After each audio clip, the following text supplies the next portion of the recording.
guys, it's me Kiran Joshi and welcome back to my YouTube channel. Thanks for your love and support in my previous video. And today in this video I am going to describe about the different leadership style. आज हामीहरूको topic चाहिँ concept of leadership छ। सुरुमा चाहिँ लिडरसिपको concept मिनिङहरूको describe गर्नेछु। त्यसपछि अब लिडरसिपको different स्टाइल्सहरू होइन, चारवटा स्टाइल्सहरू रहेको छ। एउटा चाहिँ अटोक्रेटिक, अर्को डेमोक्रेटिक, अर्को laissez faire leadership, another one is paternalistic leadership. Okay, at first चाहिँ अब लिडरसिपको कन्सेप्टमा जाउँ है। लिडरसिपको कन्सेप्टमा पनि मिनिङ, अब लिडरसिप भनेको के त? Leadership is the ability to influence the behaviour and performance of an individual or employees of the organizations towards the achievement of common objective. यो भनेको लिडरसिप भनेको लिडरमा भएको त्यो एबिलिटी हो जसले गर्दा एउटा लिडरले आफ्नो सबअर्डिनेट्स अथवा अर्गनाइजेसनमा भएको इम्प्लोइजहरूलाई स्ट्रगल गराएर अथवा तिनीहरूमा कुनै न्यू बिहेभियरल चेन्ज ल्याएर अर्गनाइजेसनको अब्जेक्टिभ्सहरू फुलफिल गर्नु हो क्या। त्यस्तै अब लिडर्स भएपछि अब लिडर्सलाई फलो गर्ने फलोअर्स पनि हुनु पर्यो होइन। अब फलोअर्स र लिडर्सहरू बिच म्युचुअल रिलेसनसिप हुनु पर्यो। There should be the mutual relationship between the leaders and followers. Followers should follow their leaders, yes, for inspirations, for motivation, and followers should influence the leader through their performance, effort and behaviour. अनि एउटा अर्गनाइजेसनको leader भएपछि त्यो situational पनि हुनु पर्यो। Situational भन्नाले कस्तो सिचुएसनमा कुन एक्सन लग्ने त होइन, कसरी इनोभेटिभ हुने, कसरी क्रिएटिभ हुने, कस्तो प्रब्लममा कस्तो प्रब्लम आउँदा कसरी ह्यान्डल गर्ने, डिफ्रेन्ट सिचुएसन अनुसार आफूलाई चेन्ज गर्न सक्नु पर्यो कि लिडरले पनि। So a leader should be situational and both the leader and the followers should have the common goals होइन। दुइटैले, लिडर्सले फलोअर्सलाई सेम गोल एचिभमेन्ट गर्नको लागि के गर्नु पर्यो? डाइरेक्ट गर्नु पर्यो होइन। So leaders and followers both should have the common goal. For example यो पिक्चरमा देख्न सक्छौँ होइन, हामीहरू एउटा लिडर्सले के गरिरहेछ, औँलाले डाइरेक्सन देखाइरहेछ, यहाँ जानुपर्छ, यसरी गाइड गरिरहेछ। यो वे थ्रु हामीहरूले आफ्नो अर्गनाइजेसनको अब्जेक्टिभ्सहरूलाई एचिभ गर्न सक्छौँ भनेर गाइड गरिरहेछ आफ्नो फलोअर्सहरूलाई होइन। So a leader has also the followers and followers are obeying their leader होइन। So both the leaders and the followers should have the mutual relationship. Okay, अब चाहिँ लिडरसिपको स्टाइल्समा जाउँ होइन। Let's go into the topic styles of leadership. First चाहिँ autocratic leadership रहेको छ होइन। अब अटोक्रेटिक लिडरसिपमा सुरुमा कन्सेप्टमा जाउँ अटोक्रेटिक लिडरसिपको। अटोक्रेटिक लिडरसिप भन्नाले अटोक्रेटिक लिडरसिपलाई डिक्टेटोरियल लिडरसिप पनि भनिन्छ होइन। In this leadership the leader has the sole authority to take the decisions. लिडरले डिसिजन्स एक्लै टेक गर्छ होइन। And he expects that all his decision must be accepted by the followers without any objections. र त्यसले के सोध्छ भनेपछि मेरो डिसिजन मेरो सबअर्डिनेट्सहरूले जसरी भए पनि एक्सेप्ट गरून्, कुनै पनि त्यसमा क्वेसन अराइज नगरून् भन्ने उसले एक्सपेक्ट गर्छ होइन फलोअर्सहरूबाट। सो डिसिजन मेकिङ प्रोसेसमा एउटा लिडर आफू मात्र इन्भल्भ हुन्छ कि आफ्नो सबअर्डिनेट्सहरूलाई जस्ट एज अ इम्प्लिमेन्टेसन प्रोसेसमा इन्भल्भ हुन्छन्। सबअर्डिनेट्सहरूले चाहिँ लिडर्सले बनाएको डिसिजन्सलाई इम्प्लिमेन्ट गर्ने काम गर्छन् र डिसिजन बनाउँछ कसले? सल्ली बाई दि लिडरले के। So in short the leader behaves as a dictator के। आफैले डिसिजन बनाउँछ, कसैले पनि इन्भल्भ नगरेर, र के गर्छ? आफ्नो फलोअर्सहरूलाई जसरी भए पनि एक्सेप्ट गर भन्छ। अब इट मिन्स के भयो त? There is one way communication. अब only the communication follows from the top level management to the bottom level management. के हुन्छ त? अब डिसिजन जे छ त्यो सोल्ली टप लेभल म्यानेजरले बनाउने भयो होइन। कम्युनिकेसन प्रोसेस पनि के छ? जे इन्फर्मेसन छ नि त्यो माथिको टप लेभल म्यानेजरहरूले लोवर लेभल म्यानेजरलाई सेन्ड गर्ने भयो कि लोवर लेभल म्यानेजमेन्ट अथवा बटम लेभलहरूले टप लेभल म्यानेजमेन्टलाई कम्युनिकेट गर्न पाउँदैन कि यो लिडरसिप स्टाइलमा। Just there is one way communication. अब यसले गर्दा के हुन्छ त? मोटिभेसनको केसमा के हुन्छ? Employees will not be motivated होइन। किनभने तिनीहरूलाई के लाग्छ कि हाम्रो त कोही कुरो नै सुन्दैन नि त अर्गनाइजेसनमा। So this type of leadership style always uses negative motivation के। अब यस्तो खालको लिडरसिप स्टाइल कस्तो अर्गनाइजेसनमा युज होला त? जुन अर्गनाइजेसनमा के छन् त? अनस्किल्ड सबअर्डिनेट्सहरू छन् होइन। इम्प्लोइ कामदारहरू अनस्किल्ड, अनट्रेन्ड, अनएक्सपिरियन्स छन्। तिनीहरूलाई कुनै किसिमको नलेज छैन भनेपछि सबै डिसिजन अटोक्रेटिक लिडरले नै सबै गर्नु पर्यो, बनाउनु पर्यो। त्यसैले कुनै पनि सबअर्डिनेट्सहरूलाई डिसिजन मेकिङ प्रोसेसमा इन्भल्भ नगर्नुको रिजन नै त्यही हो। अब यसले गर्दा के हुन्छ त? लिडर्सलाई के पर्छ, बर्डन हुन्छ नि त, सबै डिसिजन मैले लग्नुपर्छ। So he has the mental stress, होइन, मेन्टल स्ट्रेस हुन्छ उसँग। सो वर्क इफेक्टिभनेस नहुन सक्छ। एउटै पर्सन हुन्छ त्यहाँ decision making process, so decision पनि इफेक्टिभ नहुन सक्छ। बट डिसिजन क्विकली बन्न सक्छ कि, त्यो चाहिँ एडभान्टेज हुन्छ। जस्तै अटोक्रेटिक लिडरहरू भनेका जस्तै हाम्रो पास्टको इक्जाम्पल लिन सक्छौँ हामीहरू, होइन, एडल्फ हिटलरहरू भए, होइन, त्यस्तै किम जोङ उन साउथ कोरियाको, तिनीहरू अटोक्रेटिक लिडर्सहरू भए।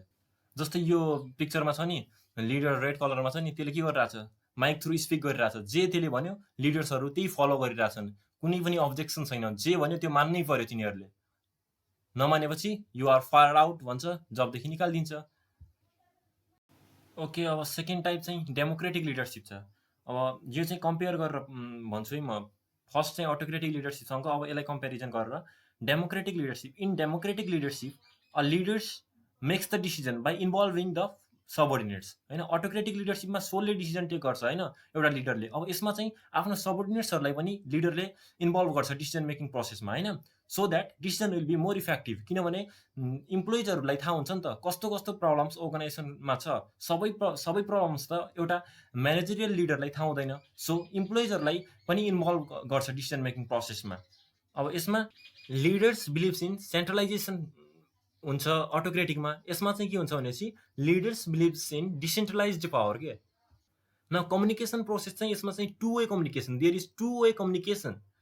The follow of instruction, guidelines, suggestions follows from top level to bottom level, होइन। त्यस्तै follow of assessment of work done and problems during the work performance follows from the bottom to top level, होइन। के यहाँ चाहिँ two way communication हुने भयो नि त, होइन। कुनै गाइडेन्स इन्स्ट्रक्सन्स दिनु छ भनेपछि टप लेभलले बटम लेभललाई दिन्छ, र बटम लेभलले के गर्छ भनेपछि कुनै वर्क कम्प्लिटेड भयो त्यसको इन्फर्मेसन, त्यस्तै वर्क कम्प्लिट गर्दाखेरि आउने डिफ्रेन्ट प्रब्लम्सहरू, त्यसले त्यो चाहिँ बटम लेभलदेखि टप लेभलसम्म जाने भयो। So there is two way communication.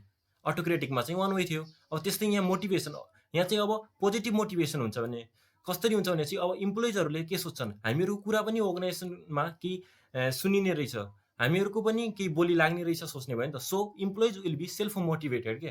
अटोक्रेटिकमा employees negatively motivated हुन्छ, अब यहाँ चाहिँ पोजिटिभली मोटिभेटेड हुने भयो, सेल्फ मोटिभेटेड हुने भयो। डेमोक्रेटिक लिडरसिप त्यस्तो अर्गनाइजेसनमा सुइटेबल हुन्छ जहाँ चाहिँ अब सबअर्डिनेट्सहरू स्किल्ड छन्, होइन, एक्सपिरियन्स ट्रेन्ड छन्। अटोक्रेटिकमा चाहिँ अनट्रेन्ड अनस्किल्ड भएको केसमा त्यो सुइटेबल हुन्छ भनेपछि यो चाहिँ इम्प्लोइज विल बी ट्रेन्ड, होइन, एक्सपिरियन्स्ड, स्किल्ड भयो भने चाहिँ डेमोक्रेटिक लिडरसिप युज हुने भयो। त्यस्तै अब बर्डनको केसमा चाहिँ डेमोक्रेटिक लिडरसिपमा टप लेभल म्यानेजरलाई समहाउ लिटिल बर्डन हुन्छ कि, होइन, किनभने डिसिजन पार्टिसिपेटिभ एप्रोचमा बन्छ, होइन। सो मेन्टल बर्डन स्ट्रेस के हुन्छ त, टप लेभल म्यानेजरलाई कम हुन्छ नि त।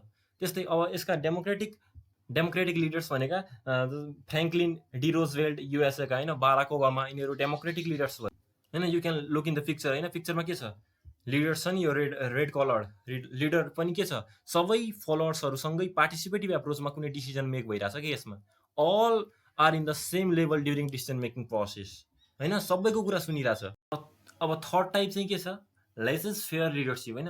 यसलाई it is also known as delegative leadership, होइन, डेलिगेटिभ लिडरसिप पनि भन्छ। अब यसमा चाहिँ के हुन्छ भनेपछि leaders delegate all the power to the subordinates to act on their own, होइन। लिडरले जति पावर एन्ड रिस्पोन्सिबिलिटी छ आफूले एभोइड गरिदिन्छ र एउटा ग्रुप क्रिएट गर्छ, त्यो ग्रुपलाई के गर्छ त, पावर एन्ड रिस्पोन्सिबिलिटी ग्रान्ट गरिदिन्छ, होइन। सो अनि leader defines goals and limitation for the actions just and then leaves the remaining process for the group. अब जे काम छ सब कसले गर्ने हो त, अब ग्रुपलाई दिन्छ, त्यही ग्रुपको मेम्बर्सहरूले नै गर्ने हो। लिडर्स, होइन, जस्ट कुनै प्रब्लम्स ग्रुपले सल्भ गरेन भने अनि कुनै रिक्वेस्ट गऱ्यो भने फलोवर्सले जस्ट त्यति बेला मात्र रिप्लाई गर्छ कि लिडर्सले, नत्र सबै काम ग्रुपकै भरमा छोडेको हुन्छ उसले। अब यहाँ कम्युनिकेसन चाहिँ अब होरिजेन्टल कम्युनिकेसन हुन्छ, किनभने ग्रुपमा सब मेम्बर्सहरू के हुन्छन्, इक्वल एप्रोचको हुन्छन्, होइन, इक्वल पावर हुन्छ तिनीहरूसँग, इक्वल अथोरिटी हुन्छ। So there is horizontal communication among the group members, होइन। त्यस्तै अब रोल अफ लिडर के हुन्छ भनेपछि role of leader is just reply or suggest the subordinates only if he is requested to solve that problem, होइन।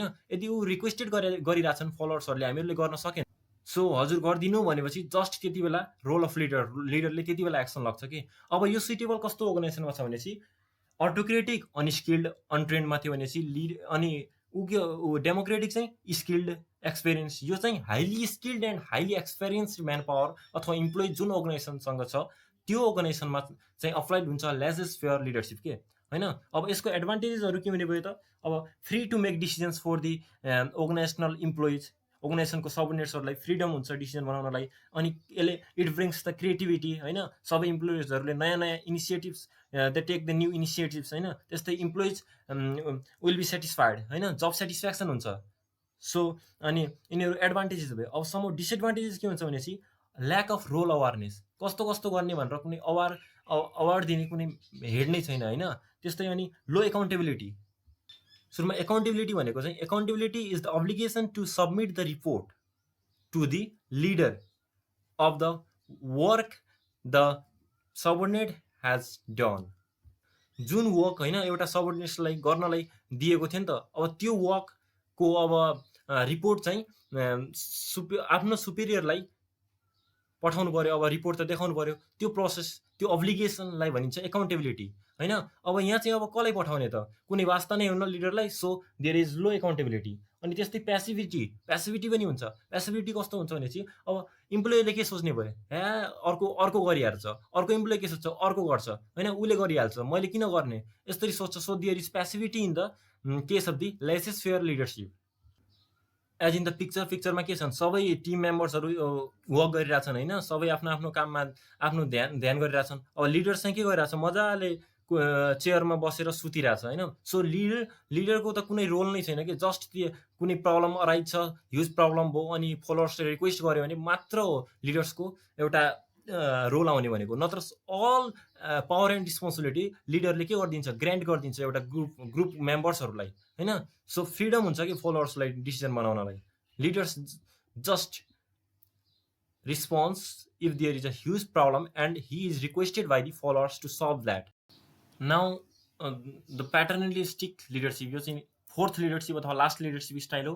प्याटर्नलिस्टिक leadership नेमले नै clarify गरिरहेछ होइन नेम प्याटर्नलिस्टिक प्याटर्नल भनेको फादर। अब लिडरले as a fatherly role play गर्छ कि होइन जसरी एउटा फादरले फ्यामिलीमा रोल प्ले गर्छ नि होइन आफ्नो फ्यामिली मेम्बर्सहरूलाई जसरी केयर गर्छ जसरी आफ्नो फ्यामिलीमा कुनै प्रब्लम आउँदाखेरि डिसिजन लाग्छ आफैले त्यस्तै अब यहाँ पनि के गर्छ त leader play as the role of the father in the family होइन। कुनै पनि प्रब्लम्स इभन लिडरले financial problems of the employees पनि हेरिदिन्छ कि त्यतिसम्म गइदिन्छ because leader play as the role of the father होइन। अब लिडर्सले प्रपर वर्किङ कन्डिसन क्रिएट गरिदिन्छ अनि कुनै अदर नेसेसरी सर्भिसहरू प्रोभाइड गर्छ होइन। अब but it is hoped under such leadership worker will work hard of the graduate होइन। वर्कर्सहरू बढी कमिटेड हुन्छन् कि किनभने तिनीहरूको सबै सर्भिसेसहरू प्रोभाइडेड हुन्छन् तिनीहरू अनि सबै निड्सहरू फुलफिल गरेपछि अब तिनीहरू पनि के हुन्छन् सेटिस्फाइड हुन्छन् तिनीहरू बढी स्ट्रगल गर्छन् होइन अर्गनाइजेसनको गोल एचिभ गर्नको लागि तिनीहरू बढी कमिटेड हुन्छन् तिनीहरूको वर्कप्रति होइन आफ्नो कामप्रति तिनीहरू बढी कमिटमेन्ट देखाउँछन्। अनि अब यसमा चाहिँ ओपन कम्युनिकेसन हुन्छ कि जस्तै अब फ्यामिलीमा के हुन्छ all the family member can communicate with the father होइन फादरसँग जो पनि जसरी पनि बोल्न सक्छ नि। सो यहाँ पनि ओपन कम्युनिकेसन हुन्छ जति लोवर लेभलको इम्प्लोइ भए पनि लिडरसँग बोल्न पाउँछ कि यसमा होइन जति लोवर लेभलको जति होइन एउटा फोरम्यान पनि एउटा टप लेभल म्यानेजरसँग डाइरेक्टली कन्ट्याक्ट गर्न सक्छ कि यो प्याटर्नलिस्टिक लिडरसिपमा open communication there is open communication. अब यसका एडभान्टेजहरू के भयो त high employee loyalty or gratitude होइन किनभने all the needs of the employees will be fulfilled so there is high employee loyalty and open line communication is also an advantages of this leadership. Open line communication, any level of employee can directly communicate with each other. अर्को के हुन्छ भनेपछि strong diplomatic relationship between the leader and the followers होइन तिनीहरू बिच strong diplomatic relationship create हुन्छ। त्यस्तै डिसएडभान्टेजहरू पनि छन् फलोवर्सहरूले टोटल्ली डिपेन्डेन्ट हुनुपर्छ क्या आफ्नो लिडरहरूमाथि होइन जे त्यसले बनायो त्यही डिसिजन एक्सेप्ट गर्नुपर्छ कुनै पनि अब्जेक्सन छैन होइन। त्यस्तै अनि त्यसले गर्दा के हुने भयो फलोवर्सहरूमा कुनै पनि डिसिजन मेकिङ स्किल एबिलिटीहरू क्रिएट हुने भएन कि new. So which leadership style must be applied in an organization? It should depend upon the situation होइन, कस्तो सिचुएसन अनुसार कुन लिडरसिप स्टाइल युज गर्ने, होइन, त्यो वर्किङ इन्भाइरोमेन्ट, होइन, इम्प्लोइको निड, इम्प्लोइको स्किलमा डिपेन्ड गर्छ कि कुन लिडरसिप स्टाइल कतिखेर इफेक्टिभ छ भन्ने कुरा। अब यो चाहिँ कन्क्लुडिङ फिगर छ, होइन, यो चाहिँ अटोक्रेटिकमा के गरिरहेछ, डु एक्स, तिनवटा फलोअर छन्, अटोक्रेटिक लिडरले के भन्छ, डु एक्स, एक्स नै काम गर, एक्स भनेको छु नि मैले, एक्स नै काम गर भन्छ। लेजिस्लेयरमा के भन्छ, do X or Y as you see fit, कि त एक्स गर कि त वाइ गर, जुन तँलाई राम्रो लाग्छ त्यही गर, इच्छा बमोजिम के, जुन मनपर्छ त्यही काम गर भनेको हो लेजिस्फेयरमा। डेमोक्रेटिकमा विच इज बेस्ट, कुन चाहिँ बेस्ट होला त, ल सबै मिलौँ, एक्स अर वाइ, कुन चाहिँ बेस्ट छ त्यही गरौँ, इच्छा बमोजिम होइन, यहाँ कुन बेस्ट, एक्स र वाइ मध्ये कुन बेस्ट छ त्यसमा काम गरौँ भन्छ डेमोक्रेटिकमा। लेजिस्फेयरमा एक्स अर वाइ, तिमीलाई जे इच्छा लाग्छ त्यही गर भन्छ। अटोक्रेटिकमा डु एक्स, एक्स नै गर भन्छ कि। So leadership style depends upon the situation, कस्तो सिचुएसन, कस्तो इम्प्लोइको स्किल छ त्यही अनुसार अब लिडरसिप स्टाइल अर्गनाइजेसनमा अप्लाई गर्नुपर्ने हुन्छ। So guys, hope you like the video and support us by subscribe our channel. Show your love by hitting the like button and write your suggestion and feedback in the comment box. Thank you guys.